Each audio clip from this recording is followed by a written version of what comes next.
শুধু I love you বললেই ভালোবাসা হয়ে যায় না। ভালোবাসা মানে এমন একজনকে নিজের সাথে পাওয়া যাকে তুমি মন খুলে বিশ্বাস করতে পারবে, যাকে তুমি মন খুলে মনের কথাগুলো বলতে পারবে, যার কাছে কোনো রাগ ঢাক থাকবে না তোমার,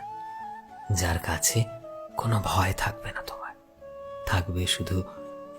এক রাস ভালোবাসা, যার কাছে তোমার সামান্য কষ্ট অনেক চিন্তার সমান হবে, যে তোমার কষ্টে প্রতিনিয়ত তোমায় আগলে রাখবে, তোমায় কখনো একা ফিল হতে দেবে না, যে তোমায় কখনো ভুল বুঝে সরে যাবে না, বরং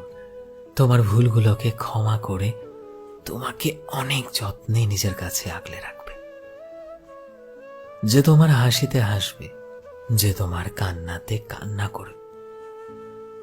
যাকে কাছে পেলে তুমি এটাই ভাববে যে জীবনে যত জন্মই আসুক না কেন আমি শুধুমাত্র তোমার হতে চাই, প্রতিটা জন্মে প্রতিটা ক্ষণে আমি শুধু তোমার হয়েই থাকতে চাই, তোমার যত্ন নিতে চাই, তোমায় আগলে রাখতে চাই। কারণ ভালোবাসা মানে তো শুধু রূপের জন্য নয় বা গুণের জন্য নয়, তাই না? ভালোবাসা একে অপরকে ভালোবেসে থাকার এক অগ্নি পরীক্ষা। ভালোবাসা একে অপরের সুখে দুঃখে সর্বদা পরস্পরকে সাপোর্ট করে যাওয়ার নামই তো ভালোবাসা, তাই না? তাই এটা জরুরি নয় যে তুমি কতবার আই লাভ ইউ বলছো, কারণ আই লাভ ইউ বললেই যদি ভালোবাসা হয়ে যেত তাহলে পৃথিবীতে সমস্ত প্রেমিক প্রেমিকার নামেই স্বর্ণাক্ষরে লেখা গল্প থাকত।